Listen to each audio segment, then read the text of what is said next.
깊이 있는 시선으로 오늘을 바라보는 뉴스 퍼레이드 문을 열겠습니다. 오늘의 주요 뉴스 보시겠습니다.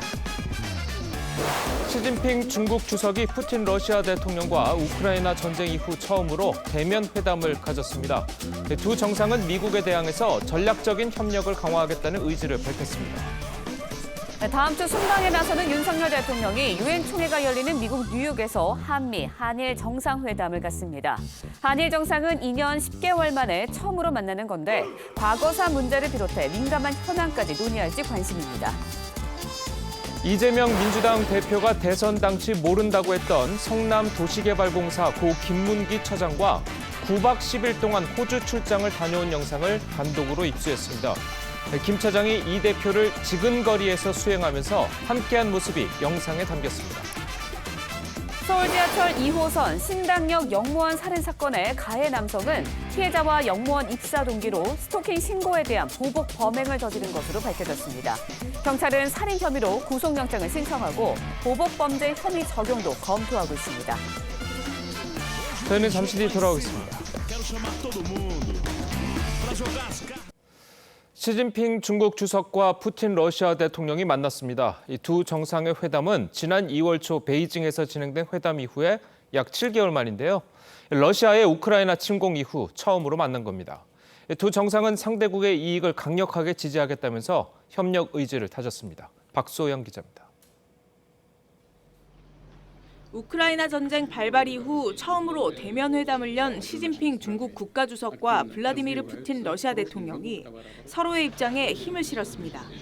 두 정상은 양국의 핵심 이익이 걸린 대만 문제와 우크라이나 전쟁 등을 놓고 공감대를 형성했습니다.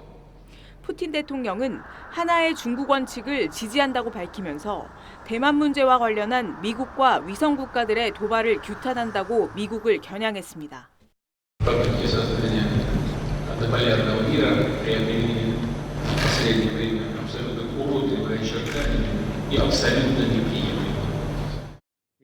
시 주석도 화답했습니다. 시 주석은 러시아가 하나의 중국 원칙을 고수하는 것을 높이 평가한다면서 러시아와 함께 세계의 지도적 역할을 하길 원한다고 전했습니다. 中方愿同俄方一道努力，体现大国担当，发挥引领作用。 중국 CCTV는 시 주석이 비공개 회담에서 중국은 러시아와 상호 핵심 이익이 걸린 문제에서 서로 강력하게 지지하길 원한다고 언급했다고 보도했습니다. 이런 가운데 미국 정부는 러시아가 국제 금융 제재를 우회할 수 있도록 도운 러시아 기업 등을 추가 제재 대상에 포함시켰습니다. TV조선 박소영입니다. 러시아가 현지 시간 14일 우크라이나 젤렌스키 대통령의 고향인 도시 크리비리흐를 폭격했습니다. 이번 공격으로 도시를 가로지르는 강해댐이 터지면서 강물이 범람했고 주민들이 긴급 대피했습니다. 젤렌스키 대통령은 민간인을 겨냥한 공격에 분노하면서 러시아를 테러 국가라고 비판했습니다. 다음 주 미국과 영국 순방에 나서는 윤석열 대통령이 유엔 총회가 열리는 미국 뉴욕에서 한일 정상회담을 잇따라 갔습니다. 한일 정상회담은 2년 10개월 만에 열리는 건데 강제징용 피해자 배상 문제를 비롯해 양국 간 풀어야 할 현안이 적지 않습니다. 당장 일본 정부는 대통령실의 한일 회담 성사 발표에 구체적 일정이 결정되지 않았다는 반응을 보여 만만치 않은 신경전을 예고했습니다. 고희동 기자의 보도입니다. 윤석열 대통령이 다음 주 미국 뉴욕에서 미국 바이든 대통령, 일본 기시다 총리와 각각 정상회담을 갖습니다. 한미 정상회담 그리고 한일 정상회담을 하기로 합의해놓고 시간을 조율 중에 있습니다. 두 회담은 20일과 21일 이틀 중 양자회담 형식으로 30분 정도씩 진행될 예정입니다. 한일 정상회담은 2019년 당시 문재인 대통령이 아베 신조 총리와 양자회담을 한 지 2년 10개월 만입니다. 윤 대통령은 지난 6월 스페인에서 열린 나토 정상회의에서 기시다 총리와 대면했지만 공식 회담이 성사되진 않았습니다. 이번 한일 회담에선 핵심 현안인 강제징용 피해자 배상 문제가 논의 테이블에 오를 걸로 보입니다. 한일 정상회담 합의에 대한 우리 정부 발표에 대해 일본 정부는 기시다 총리가 유엔 총회에 참석하지만 구체적 일정은 정해진 게 없다고 반응했습니다. 岸田総理は諸般の事情が許せば国連総会に出席する方向で調整をしていますが、総理のニューヨーク訪問の具体的な日程については現時点で何ら決まっていません。 최근 지지율이 급락한 기시다 총리가 의도적으로 공식 발표를 늦추고 있다는 분석과 함께 일본이 한일 정상회담에 앞서 기싸움에 들어간 거란 해석이 나옵니다. TV조선 고이동입니다. 민주당 이재명 대표가 성남시장이던 2015년 9박 10일 호주 출장에 고 김문기 성남도시개발공사 처장이 동행을 했고 골프까지 쳤다는 것이 확인이 되면서 이 대표가 김 전 처장은 몰랐다는 발언에 대한 거짓말 논란이 확산됐었죠.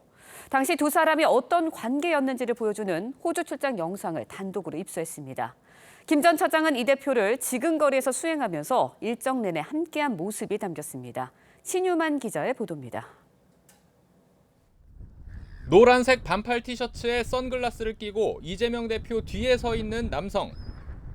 대장동 사업 관련자로 참고인 조사를 받다 극단적 선택을 한 고 김문기 성남도시개발공사 개발 1처장입니다. 등산을 할 때도, 트램을 탈 때도 이재명 대표와 한 공간에서 계속 수행합니다. 호주의 한 산에 들러서는 이 대표가 김 전 처장 쪽을 바라보며 농담도 건넵니다. 안에 가면 천년묵은 고사리들 많이 있습니다. 사람으로 변신한 거. 영화 반지의 제왕 촬영지에 갔을 때는 동행하는 인원들과 웃고 떠드는 모습이 포착됐고 주인장 같습니다. 주인장. 딸에게 자랑한다며 카메라에 V자를 그려 보이기도 합니다. 딸은 나중에 보여줘야지. 지난 대선 당시 대장동 사건으로 검찰 수사를 받던 김 전 처장이 극단적 선택을 해 논란이 일자 이 대표는 하위 직원이라 시장일 때 몰랐고 도지사가 돼 재판을 받을 때 알게 됐다고 해명한 바 있습니다. 당시 유족들은 억울하다며 김 전 처장이 생전에 남긴 영상통화 영상과 이 대표와 함께 찍은 사진을 공개하기도 했습니다.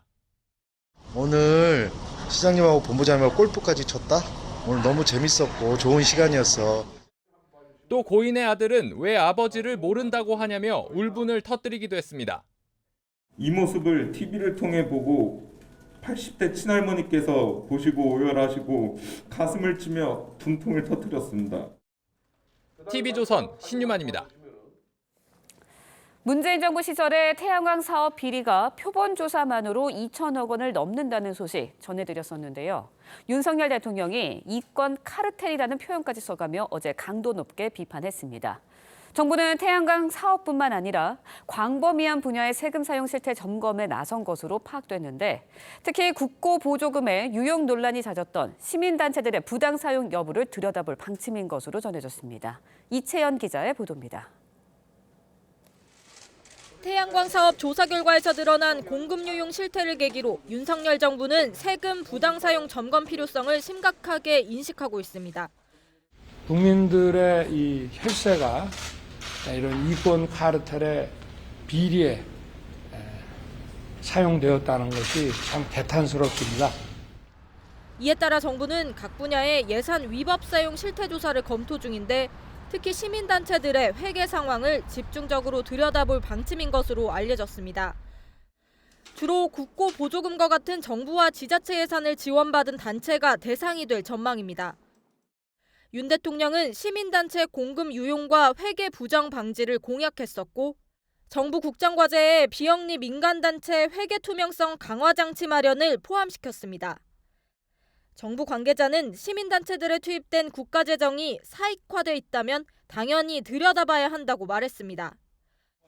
윤미향 의원이 이사장을 지냈고 기부금 유용 혐의 재판이 진행 중인 정의기억연대도 조사 대상에 포함될 가능성이 높은 것으로 전해졌습니다. 다만 정부 관계자는 전 정부 파헤치기식 기획조사는 검토하지 않는다고 했습니다. TV조선 이채연입니다.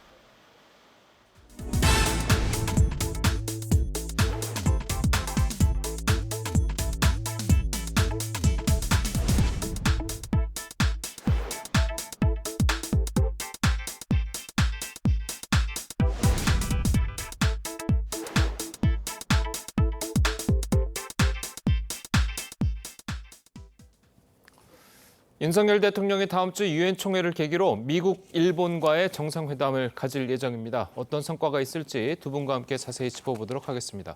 신성범 전 새누리당 의원 그리고 김종욱 전 청와대 행정관 나오셨습니다. 안녕하세요. 네, 안녕하세요. 자, 이 한미 한일 정상회담 중에서 이제 특히 한일 정상회담 이 부분에 이제 굉장히 관심이 모이고 있는데 이게 이제 2년 10개월 만에 정상회담이 이루어진다고 그래요. 어떤 내용이 좀 나올 것 같습니까?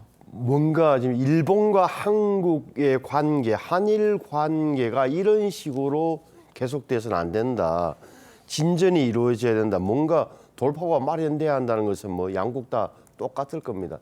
특히 윤석열 대통령하고 기시다 후미오는 지난 6월 달에 스페인 마드리드에서 상견례를 했는데 정상회담 한 번도 안 했어요. 제가 보기에는 이번에 하게 되면 의미가 크다. 딱 두 가지죠. 아시는 대로 강제징용 피해자 문제가 가장 핵심이고 또 하나는 우리가 일본에 요구할 것은 반도체 수출 규제를 풀어야 하는 문제. 이 문제가 있는 건데 제가 보기에는 적어도 정상회담을 하게 되면 여기에서는 미래지향적 관계로 가야 된다는 원론적인 데 좀 더 합의를 하고 당국 간에 그렇게 정부 간에 이 문제는 좀 더 밑에 레벨로 내려와서 진행될 공산이 크다. 그래서 그전에 아마 사전에서 물밑 작업이 활발하게 진행되고 있는 걸로 보여지고 이 한일 회담에 이어서 한미 정상회담이 된다면 아시는 대로 결국은 이제 전기차 문제, 미국이 결국 자기들 미국 안에서 만든 전기차만 새 공제 혜택을 주겠다는 거니까 우리로서 완전히 경제 안보 이야기 하다가 어떻게 보면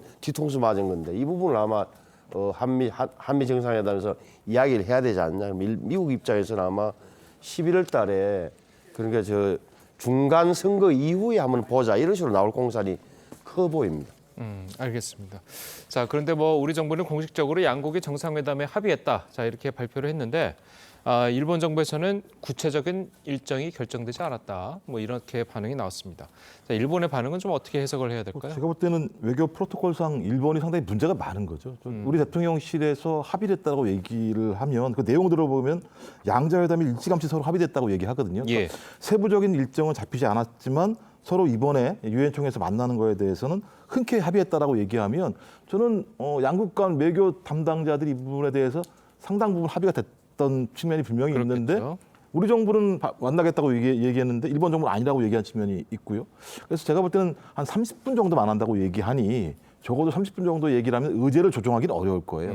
그렇다면 이미 양국 간의 모든 의제들을 조정하고 난 다음에 최종적으로 만나서 서로 합의 사항들을 갖다가 발표를 해야 되는 측면들이 있는데 저는 그 부분 관련해서 아직까지 합의가 안 된 측면들이 있는 것 같아요. 그리고 아까 말씀하셨던 것처럼 강제징용 문제나 소위 위안부 문제 같은 경우는 일본이 쉽게 합의할 수 있는 내용들도 없고 우리 정부도 쉽게 합의할 수 있는 내용들도 없기 때문에 의제와 관련된 본인들 외교적인 레버리지를 확보하거나 또는 일본 내부의 정치적인 고려 이 문제와 관련해서는 기시다 총리가 마음대로 할 수 있는 부분이 없기 때문에 그런 측면 때문에 상당히 좀 애매모호성들을 유지하는 측면들이 분명히 있는 것 같은데요.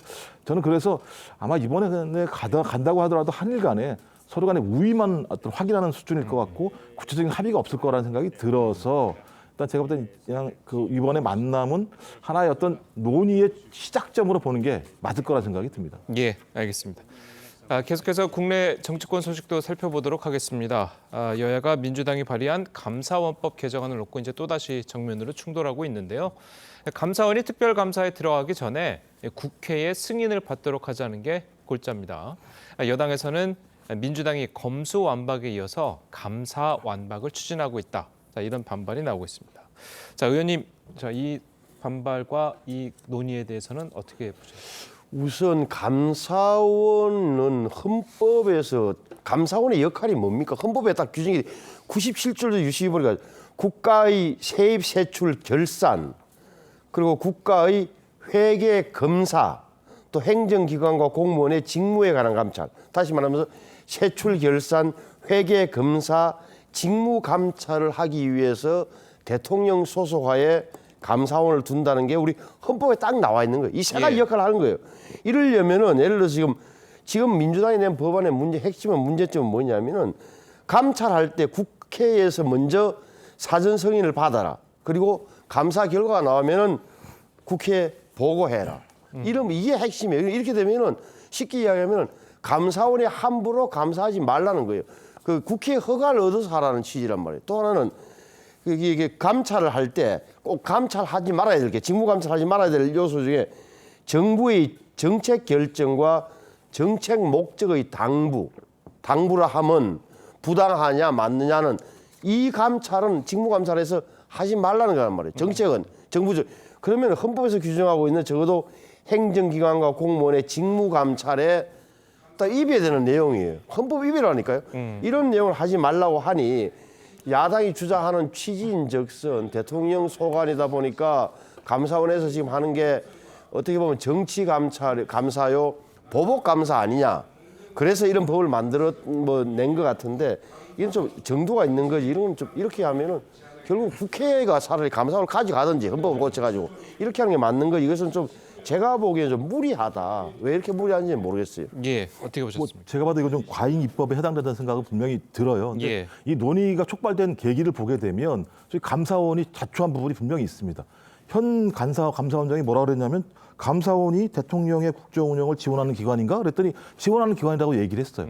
근데 제가 알기로는 감사원은 독립적이어야 되는 측면이 분명히 있는 거기 때문에 의구심을 살 만한 문제가 있었죠. 이렇게 발언하고 난 다음에 감사원이 전 정부의 문제가 되는 모든 사안에 대해서 지금 타겟화시켜서 감사를 진행하고 있으니 야당 입장에서는 감사원이 저희 현 정권의 일종의 예를 들면 수단이 돼서 여러 가지 다양한 부분의 감사들을 진행하는 거 아니냐라고 하는 의구심이 분명히 있는 거죠. 예. 그리고 또 다 아시겠습니다만 전 원장이었던 분 같은 경우는 지금 야당 대선 그 당시 야당 대선 후보로 나오기도 하셨고 지금은 국민의힘 저희 국회의원도 한 이런 상황들을 봤을 때 정치적 중립의 문제들이 매우 많이 훼손되고 있다라고 하는 야당의 어떤 비판적인 의식은 분명히 있는 것 같아요.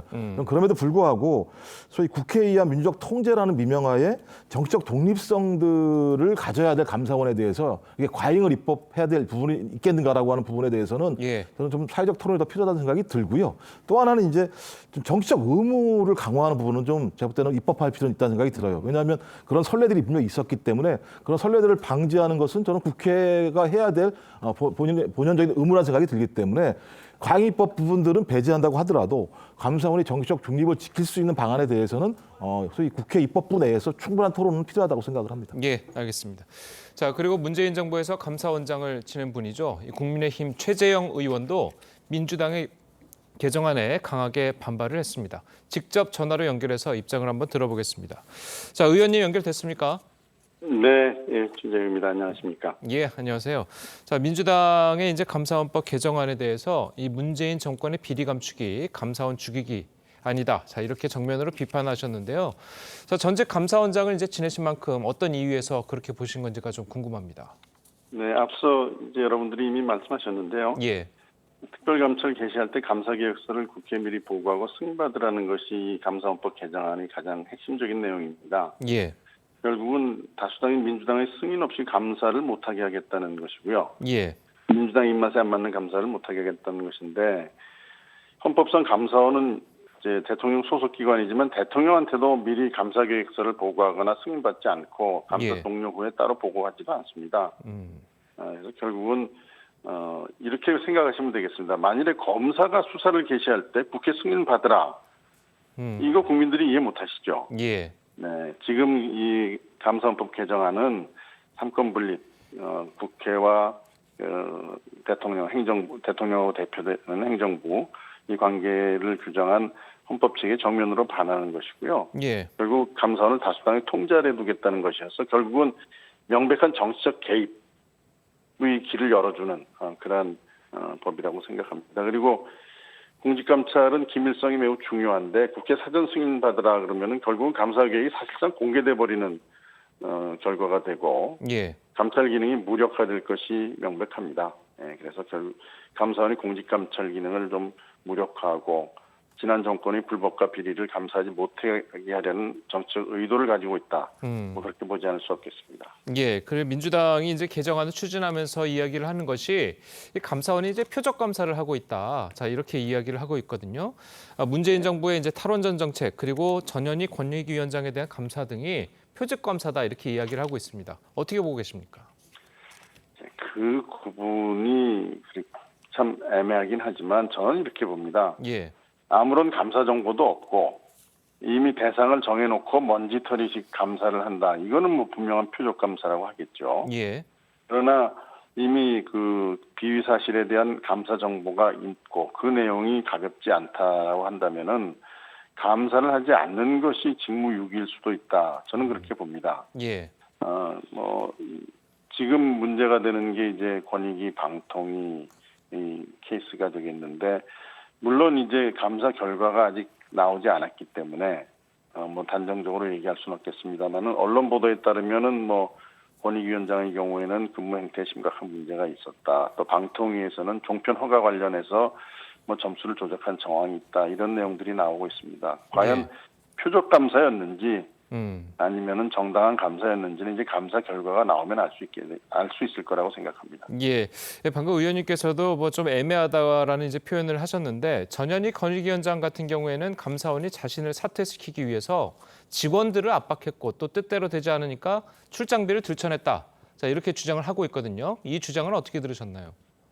네, 현재 감사원이 어떤 방식으로 감사를 진행하고 있는지 제가 뭐 정보가 없습니다. 그래서 뭐 정확히 말씀드리긴 어렵겠습니다만은, 또 그렇다고 해서 뭐 전현희 위원장의 주장에 뭐 따라서 판단하기도 어렵고요. 예. 다만 이제 뭐 출장비가 문제가 되는 것 같은데 적법하게 집행됐다면 아무런 문제가 되지 않을 겁니다. 예. 그 감사원이 뭐 출장비도 국가 예산으로 집행되는 것이니까 감사원이 출장비를 확인한다는 것 자체를 문제 삼을 것은 아니라고 생각합니다. 예. 자, 의원님께서는 이제 그 문재인 정부에서 감사원장을 지내셨으니까 지금 민주당이 이제 주장하는 것들이 정권이 바뀌게 되면 지난 정부를 감사원을 통해서 압박을 한다라는 이제 주장도 나오고 있거든요. 자, 문재인 정부 당시도 그랬고 지난 정부 그 전 정부는 어땠는지, 최재형 의원께서는 감사원장을 지나셨으니까 좀 어느 정도 의견이 있으실 텐데요. 어떻습니까? 그런 정권 바뀔 때마다 이제 그런 논란들이 뭐 여러 차례 반복됐다는 것은 잘 알고 있습니다. 예. 그러나 정권 교체 그 직후에는 뭐 시기상 감사원으로서는 뭐 새로운 정부의 감사는 아직 새로운 정부에 대한 감사는 정책 집행 결과가 나오지 않았기 때문에 감사 시기적으로 이제 감사하기는 어렵고, 정권 교체 초기에는 시기상 전 정권에 있었던 일들을 감사를 하게 됩니다. 그럴 때 이제 좀 민감한 사안에 대해서는 그게 표적 감사다, 정치적 감사다 하는 그런 논란들이 있는데, 문제는 이제 감사원이 그러한 논란에 휩싸이지 않게 정말 공정한, 그리고 공정하게 독립적으로 이제 감사권을 행사해서 국민들이 납득할 수 있는 결과를 내놓는 것이 중요하다고 보겠죠. 예, 알겠습니다. 그리고 우리 처음에 이번 정부 들어가지고 감사원장의 발언이 좀 문제가 된 부분이 있었잖아요. 감사원이 이제 대통령의 국정을 지원하는 곳이다. 자, 이런 발언 때문에 문제가 됐었는데, 의원님 생각은 좀 어떻습니까?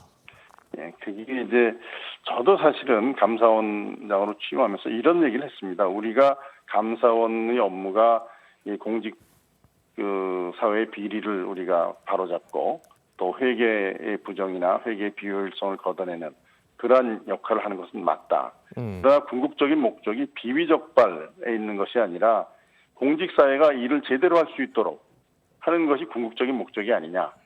그렇기 때문에 감사에 임하는 우리의 감사관들이 어떤 감사에 임하는 자세를 비리적발 그 자체가 아니라 공직사회가 정말 어떻게 하면 더 일을 잘할 수 있도록 하는 것이냐라는 그런 마인드로 감사를 해야 된다는 것을 여러 차례 저도 주장을 했습니다. 예. 그것은 이제 정권의 어떤 입맛에 맞게 감사를 하라는 것이 아니고, 정말 감사의 목적 자체가 우리나라의 국가의 어떤 그 역량을 극대화해서 정말 국민들에게 봉사할 수 있는 그런 공직사회를 만들자는 것이기 때문에, 저는 이제 그 당시 지금 현 감사원장의 그 발언, 그 맥락을 보면은 야당 의원이 뭐 질문하는 취지에 대통령이 국정 운영을 지원하는 기관이 맞다 이렇게 대답한 것이 뭐 적절하지는 않은 답변이라고 생각합니다만은, 그 취지가 대통령 입맛대로 감사를 하겠다라는 것은 아니었는데 아마 서로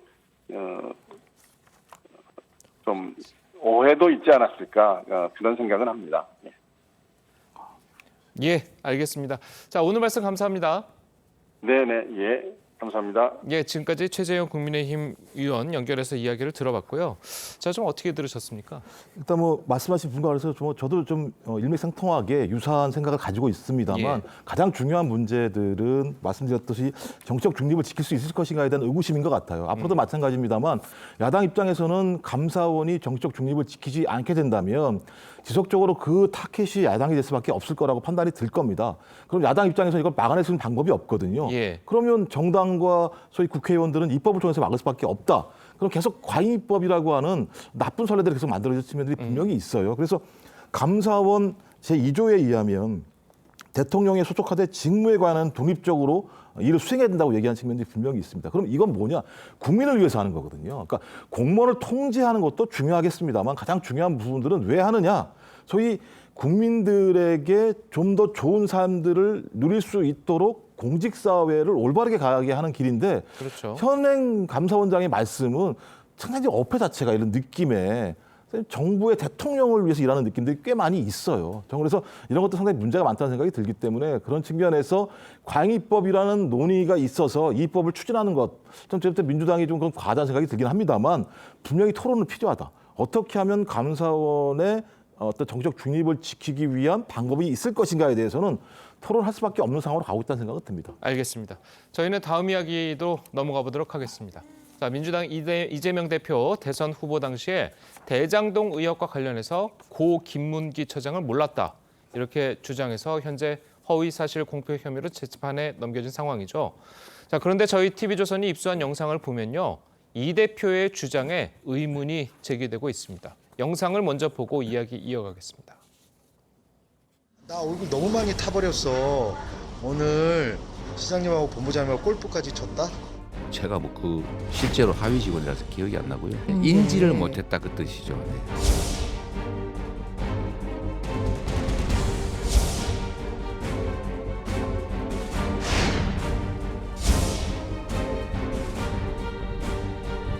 안에 가면 천년묵은 보살이들 많이 있습니다.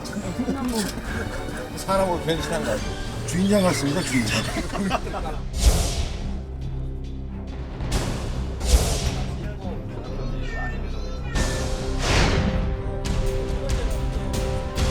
호주 여행을 11일이나 같이 갔다 오셨는데 어떻게 모를 수가 있느냐라는 게 좀 논란이 됐어요. 그렇습니다. 하위 직원이기 때문에 그 사람들은 저를 다 기억하겠죠. 저는 기억이 없어요.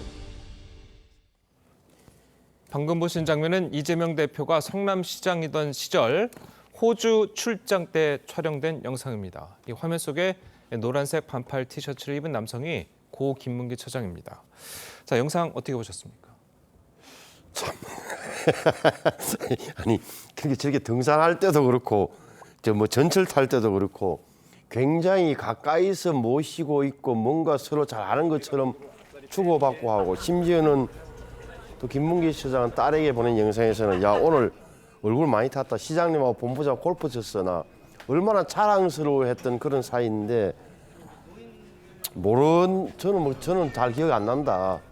다른 사람은 밑에 직원들은 나를 기억할지 몰라. 나는 밑에 직원이라서 몰랐다고 하니 뭐 어떡하겠어요. 모른다 하는데 뭐 인지를 못한다고 하니 그래서 뭐 상식하고는 안 맞는 거죠. 그래서 결국은 이제 이게 허위사실 공표 아니냐 하는 문제는 법원에서 따지겠지만 지금 이재명 대표가 지난번에도 한번 있었잖아요. 2년 전에 2018년도에 시장 선거 때 몰랐다 해가지고 결국은 대법원까지 갔단 말이에요. 2심 판결하기 튀겼는데 2심 판결이 벌금 300만 원이었어요. 그런데 나중에 대법원에서 5대7, 7대5로 의견이 갈려서 무죄가 된 사안, 그 사안하고 똑같은 거예요.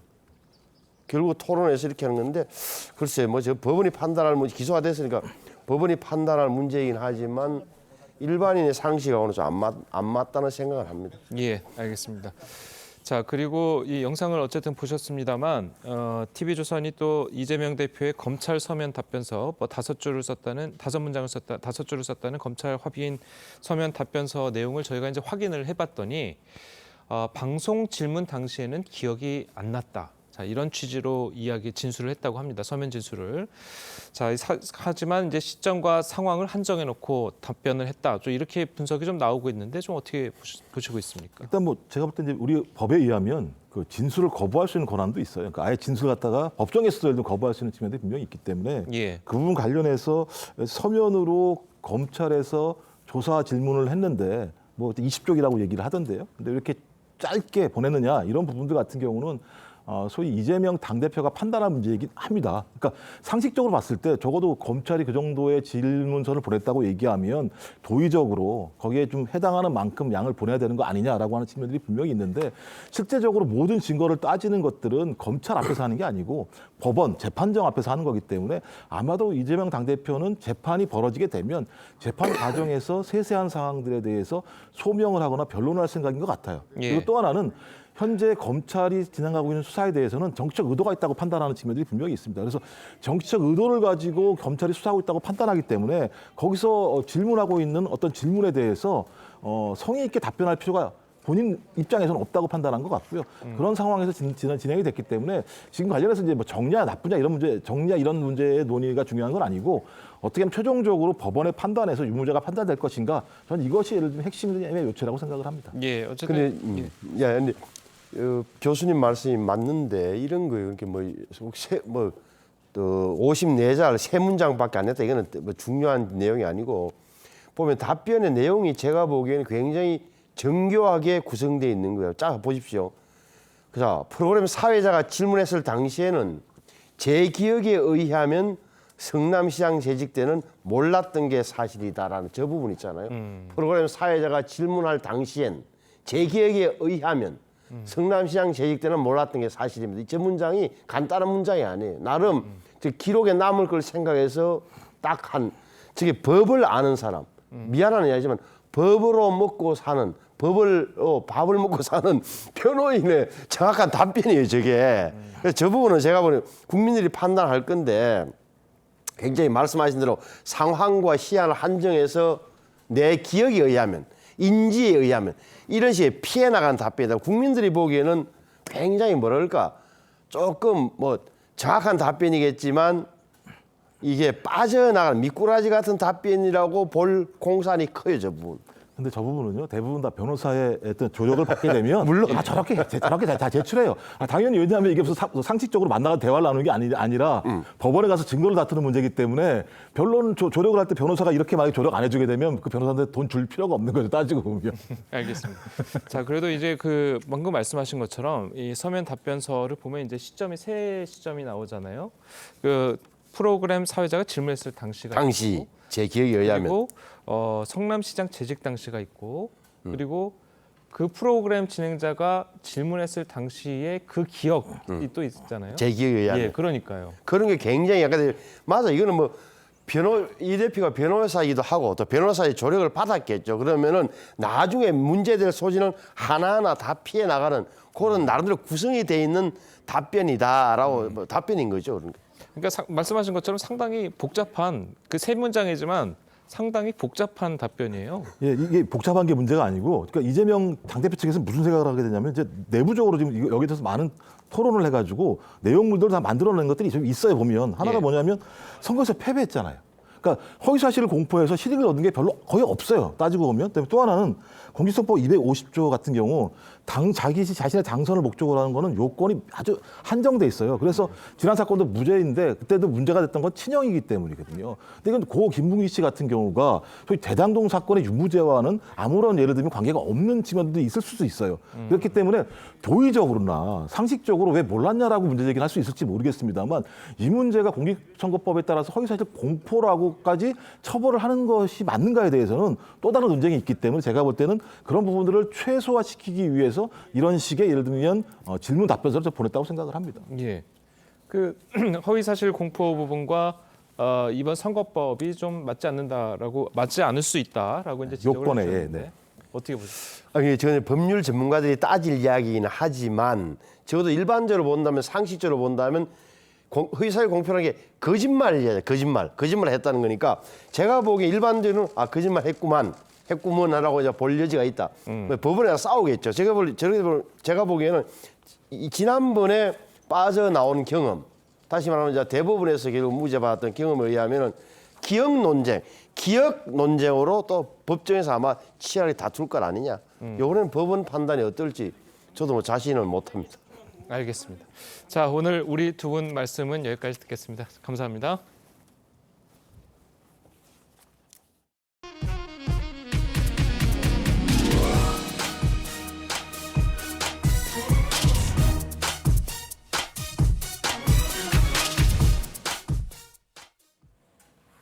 밤사이 사건 사고 소식 전해드립니다. 오늘 새벽 2시쯤 부산 해운대의 수영 요트 경기장 선착장 지상에 있던 요트에서 불이 났습니다.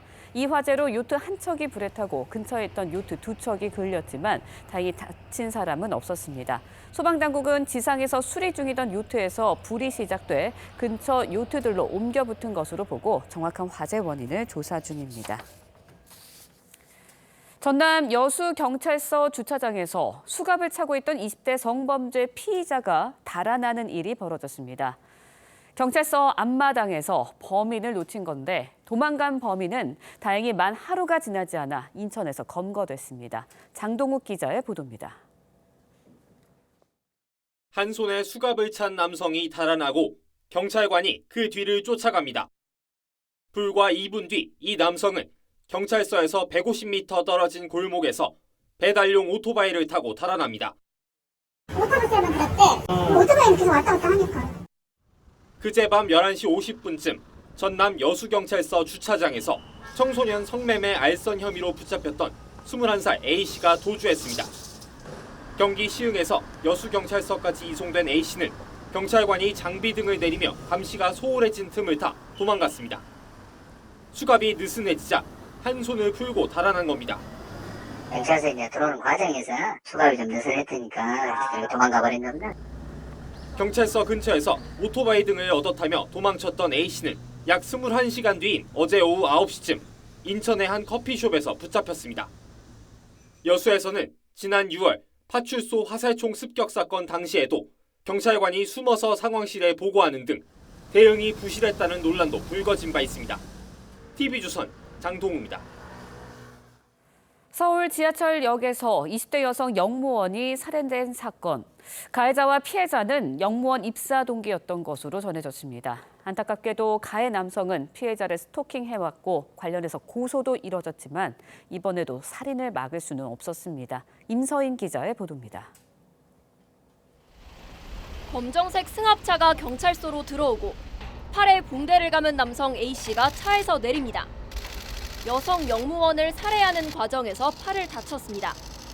2018년 피해 여성과 서울교통공사 입사 동기인 A씨는 영무원의 동선과 일정을 잘 알고 있었습니다. 이 때문에 영무원이 혼자 순찰을 도는 야간 근무 시간을 노린 것으로 경찰은 보고 있습니다. 경찰 조사 결과 피해 여성은 지난해 10월 A씨가 자신을 불법 촬영하고 그 영상물을 유포하겠다고 협박해 고소했고 이후에도 A씨가 지속적으로 스토킹을 한다며 또 한 차례 고소한 것으로 파악됐습니다. 사기자고 했는데도 싫다. 혼자다가 만나지 말자 했는데 얘가 스토킹을 했대. 경찰이 첫 고소 수사를 시작하면서 A씨는 직위 해제됐습니다. 당시 경찰은 A씨를 긴급 체포하고 구속영장을 신청했지만 법원은 기각했습니다. 피해 여성은 한 달 정도 경찰의 신변 보호를 받았지만 연장을 원하지 않아 이후 추가 보호 조치는 없었습니다.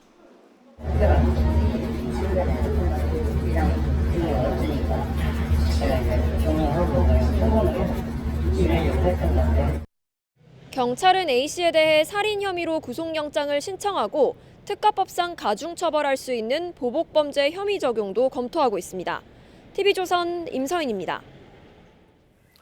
보신 것처럼 서울 지하철역에서 여성 영무원이 근무 중에 흉기에 찔려 숨지는 참극이 벌어졌습니다. 가해자는 여성을 스토킹해온 전 직장 동료로 오늘 구속 여부가 결정되는데요. 관련 내용 장윤미 변호사와 함께 자세히 짚어보도록 하겠습니다. 안녕하세요. 네, 안녕하세요. 자, 또다시 스토킹이 살인으로 이어지는 그 끔찍한 사건이 벌어졌는데 어떻게 된 겁니까? 네, 그젯밤 9시에 2호선 신당역에서 근무하는 20대 여성 영무원이 흉기에 찔려서 살해된 사건입니다. 예. 네. 화장실을 한 9시경에 순찰을 혼자 돌던 중에 1시간 이상 잠복해서 기다리고 있던 이 가해 남성에게 흉기로 이 피해를 당하게 된 건데 31살 남성 A씨 이 영무원 동기였다라고 합니다.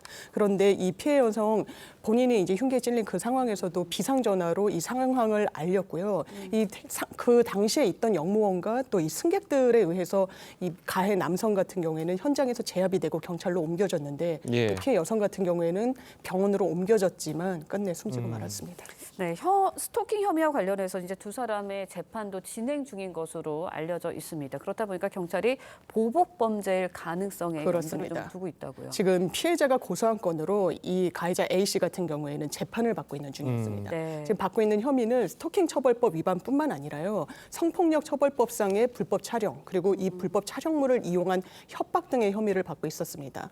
선고 기일이 사실 어제였습니다. 범행 바로 다음 날로 예정돼 있는 상황이었고 마지막 공판에서 검찰의 구형량이 상당했습니다. 9년을 선고해달라고 구형을 한 상황이었기 때문에 이런 일련의 과정을 봤을 때는 이게 그냥 살인죄가 아니라 보복 살인죄로 처벌해야 되는 거 아니냐라고 지금 법리 검토를 하고 있는데 일반 살인죄는 5년 이상이지만 가중 처벌되는 보복 살인 같은 경우에는 사형 무기 10년 이상의 형에 처해집니다. 예, 검찰이 9년을 구형할 정도면 그렇습니다. 상당히 심각한 범죄라고 그렇습니다. 생각이 되는데 네. 경찰이 왜 그러면은 좀 선제적으로 네. 좀 이분을 보호한다든지 이런 것을 하지 않았을까요? 예, 상당히 좀 안타까운 부분입니다. 그리고 또 이런 어떤 미비점이 다시 한번 드러났다라고 볼 수 있을 텐데요.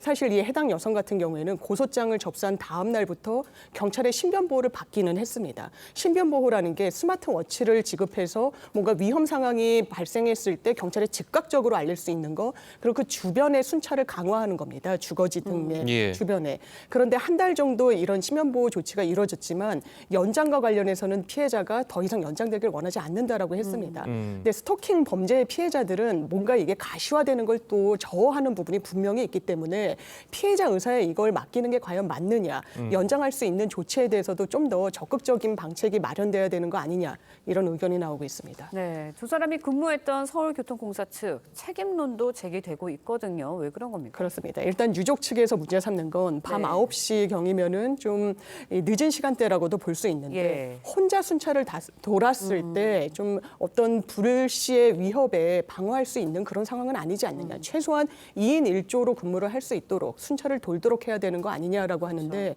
제철 공사 측에서는 이런 매뉴얼을 갖고 있지는 않다라고 합니다. 또 하나는 이 해당 남성이 입사 동기였다고 했지 않았습니까?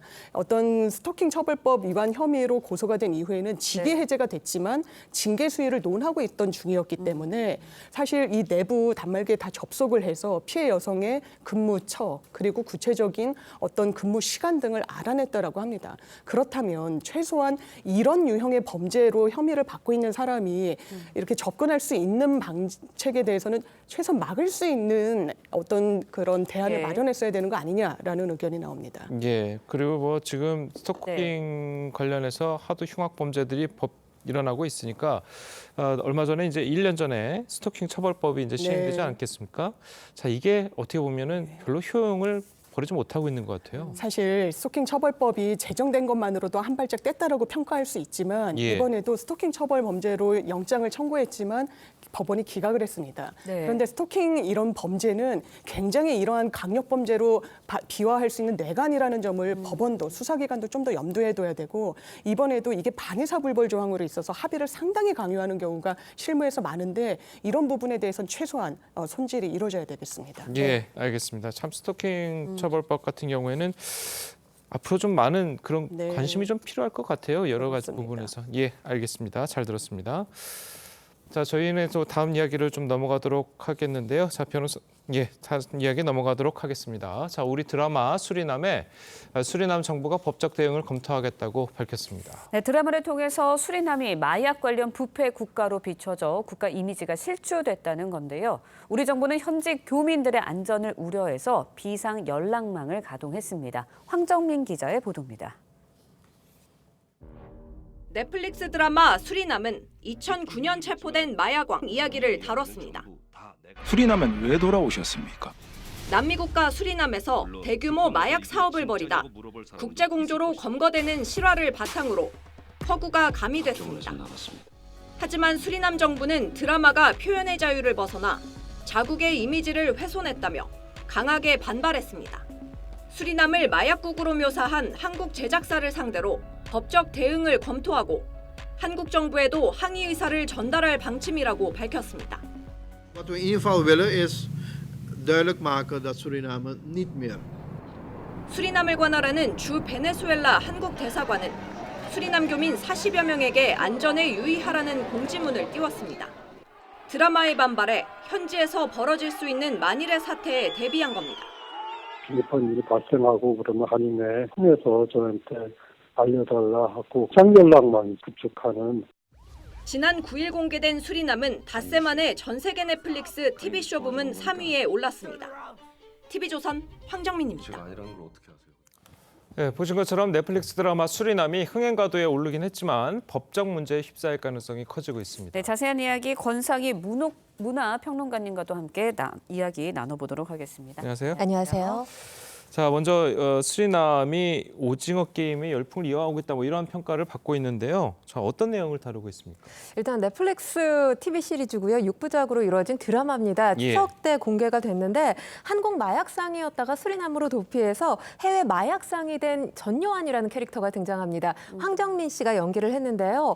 이 전요한 씨의 전요한의 작업에 이용됐다가 수리남에서 옥살이를 한 후에 전요한을 체포하려는 국정원에 협조하게 되는 인물 강인구죠. 하정우 씨가 연기를 한 캐릭터입니다. 이 두 사람이 중심축이 돼서 벌어지는 이야기를 그리고 있는 드라마인데요. 지금 전요한이라는 캐릭터 실존 인물을 다루고 있습니다. 1990년대 말에서 2000년대 초반까지 이 수리남에서 대규모로 마약 밀매 조직을 운영했던 조봉행이라는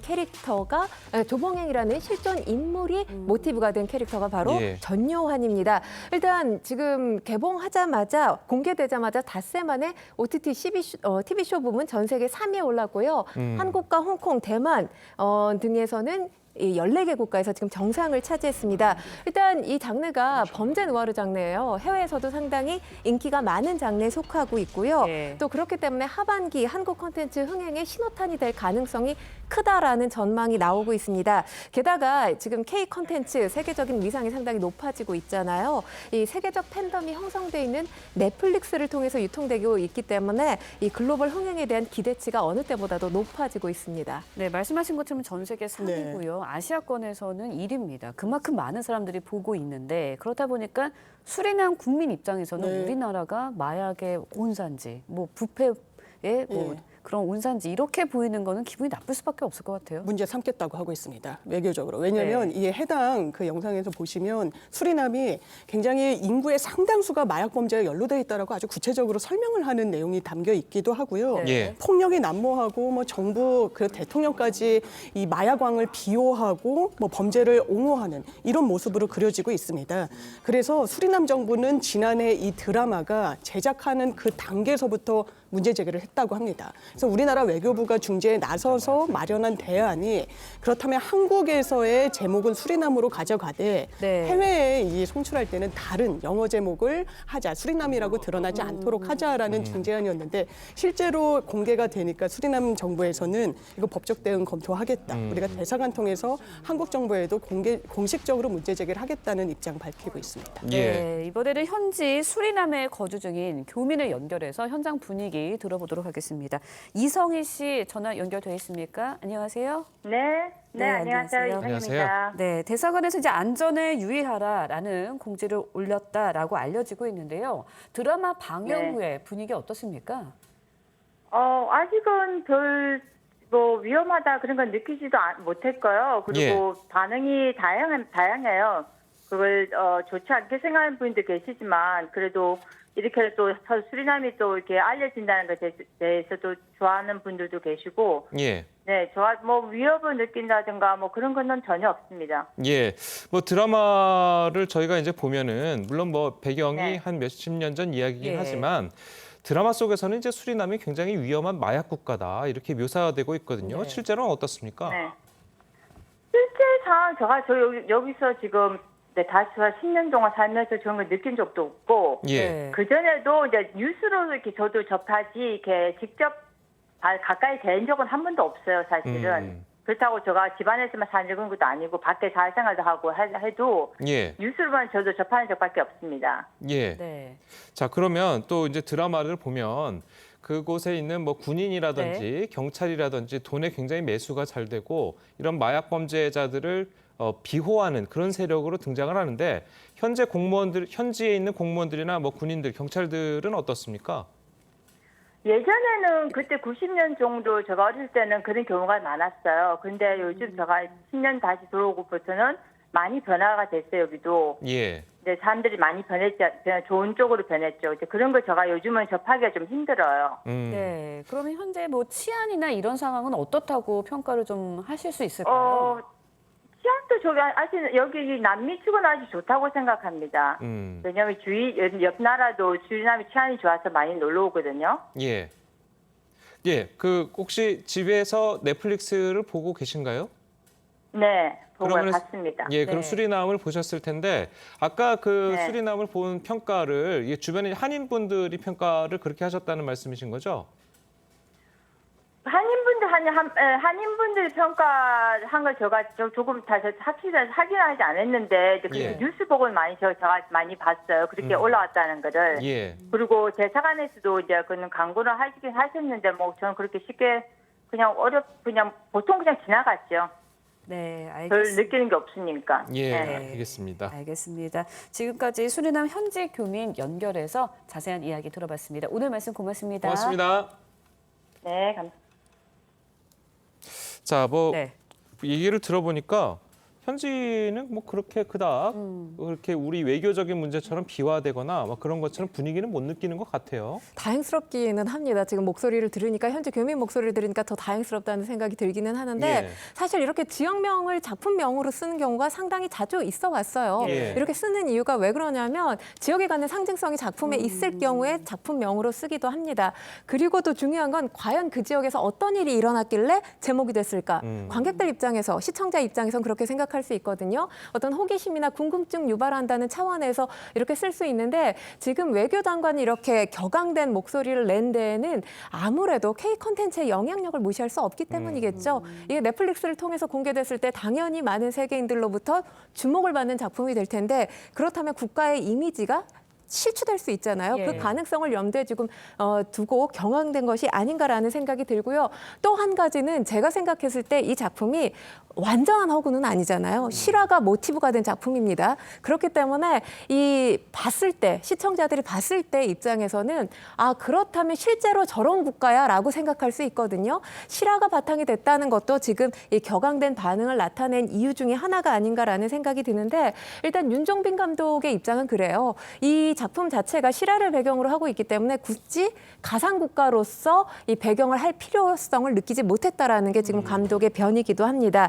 그런데 네티즌들의 의견은 조금 다릅니다. 표현에 있어서 이 표현의 자유도 물론 창작물에 있어서 상당히 중요하기는 하지만 우리 K 콘텐츠의 위상이 높아지고 있는 만큼 사실 실존 지역이나 국가명을 쓸 때 보다 더 그 실존 지역에 살고 있는 또 국가에 살고 있는 국민들 또는 지역민들을 배려하는 또 모습을 보여야 되지 않느냐라는 목소리가 설득력이 있습니다. 왜냐하면 곡성이라는 영화가 있었죠. 근데 그 영화에서 이 곡성이라는 이미지가 좋게 보여지지는 않습니다. 그렇기 때문에 곡성군 요청으로 엔딩 크레딧에 이 영화가 전적으로 허구다 이런 자막이 올라가기도 했었거든요. 이런 사례도 있었기 때문에 보다 더 제작하는 입장에서 주의를 기울여야 된다는 것이 네티즌들의 주된 목소리이기도 합니다. 네. 예. 실존 지역이나 국가명이 많이 이제 제목으로도 사용되는 경우가 있다고 하셨는데 법적으로는 문제가 없습니까? 문제된 적이 있습니다. 이거는 지명을 사용해서는 아니었고 지명이 상당히 부정적으로 그려졌다는 이유였었는데 한국영화 청년경찰에서 영등포구 대림동에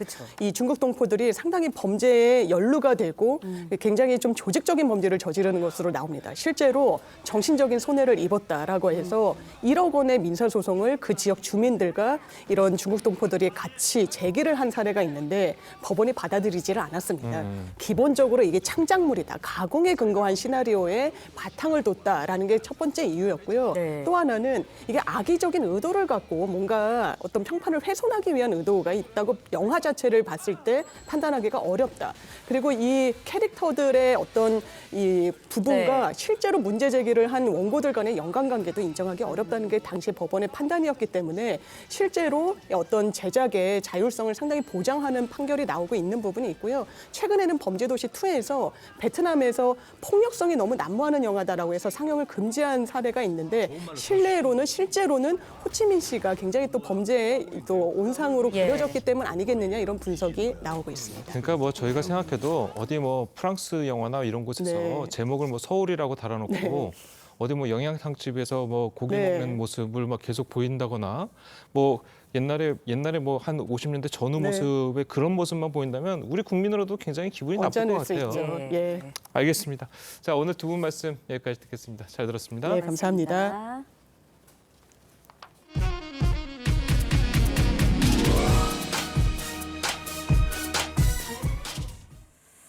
네, 테니스의 황제 로저 페더러가 코트를 떠납니다. 현지 시간으로 15일 로저 페더러는 자신의 SNS를 통해 다음 주 영국 런던에서 열리는 레이버컵 대회를 끝으로 은퇴할 것이라고 밝혔습니다. 페더러는 지난 3년 동안 부상과 수술 등으로 어려움을 겪어왔다며 앞으로도 테니스를 하겠지만 그랜드슬램이나 투어에서는 경기하지 않을 것이라고 밝혔습니다. 페더러는 최초로 메이저 대회 단식 우승 20회를 기록했고 ATP 투어 단식 우승도 역대 2위를 기록했습니다. 네, 미국 뉴욕 맨하튼의 억만장자의 길로 불리는 57번가에는 초고가 아파트들이 즐비합니다. 이 중에 2억 5천만 달러, 우리 돈으로 3,500억 원에 달하는 펜트하우스가 등장했습니다. 화면으로 보시죠. 뉴욕 센트럴파크 남쪽 끝의 높이 솟은 빌딩, 거주용 건물로는 세계에서 가장 높은 센트럴파크 타워입니다. 한 부동산 개발 업체가 이 타워의 펜트하우스를 2억 5천만 달러, 미국에서 가장 비싼 주택 가격에 매물로 내놨습니다. 129층에서 131층까지 3개 층에 걸쳐 있는 1,625제곱미터 넓이의 펜트하우스는 센트럴파크는 물론이고 맨해튼 서쪽의 허드슨강과 동쪽의 이스트강까지 보이는 뷰를 가지고 있다고 합니다. 금리 인상으로 거래가 쉽지 않을 것이라는 의견도 있지만 초고가 부동산 시장은 일반 부동산 시장과 다르다는 시각도 있는데요. 과연 주인이 나타나게 될지 관심입니다.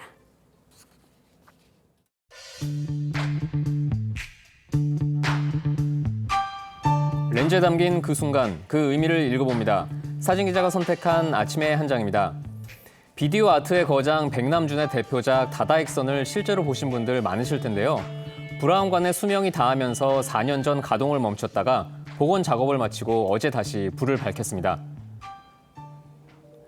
과천 국립현대미술관에서 복원 작업을 마치고 재가동된 다다익선 위로 화려한 불빛이 쏟아지고 있습니다.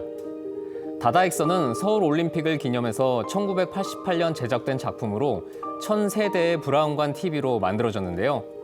지난 2006년 백남준 작가가 타계했을 때 이곳에 그의 분향소가 설치될 정도로 백남준의 대표작입니다. 그런데 TV 노후화로 인한 고장으로 2018년 운영이 중단됐다가 4년 동안 복원 작업을 해왔습니다.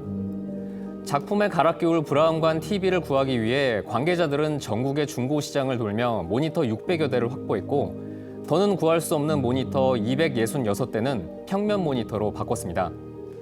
시대가 변하면서 이제는 원작과 동일한 제품을 구하는 것이 불가능해졌는데요. 하지만 결국 변화로 인해 우리는 지금도 백남준의 예술과 만날 수 있게 됐습니다. 아침의 한 장이었습니다. 네, 우산 하나씩 챙겨 나오시기 바랍니다. 서해상에서 비구름이 다가오면서 현재 수도권과 서해안, 제주에 비가 내리는 지역이 있는데요. 오전에 영서와 충남으로 확대되겠고 내일 새벽까지 중부지방을 중심으로 비가 이어질 것으로 보입니다. 예상되는 비의 양은 경기 서해안과 경기 북부에 최대 60mm 이상 정도고요. 수도권과 영서, 충청과 호남 서해안, 제주에는 5에서 40mm 정도가 예상됩니다. 오늘 전국 흐린 가운데 남부 내륙 지역을 중심으로는 5mm 안팎의 소나기가 지나겠고요. 전국 곳곳으로 초속 15m 안팎의 강풍이 불겠습니다. 서쪽 지역을 중심으로는 늦더위도 계속되겠습니다. 낮 최고 기온 서울 29도, 청주, 대전 31도, 전주는 32도까지 오르겠고요. 강릉 27도, 대구는 29도 보이겠습니다. 한편 태풍 남마돌은 다음 주 월요일 일본 규슈 부근에 상륙할 가능성이 높습니다. 태풍의 직간접 영향으로 제주와 영남 해안에는 비바람이 강하게 몰아칠 것으로 보이니까요. 미리 대비 잘해주시는 것이 좋겠습니다. 일요일 오후부터 월요일까지는 영동과 영남, 제주에 비 소식 들어 있습니다. 날씨였습니다. 금요일 아침 뉴스 퍼레이드는 여기서 마치겠습니다. 네, 저희는 다음 주 월요일 아침 7시 30분에 다시 찾아뵙겠습니다. 시청해주신 여러분 고맙습니다.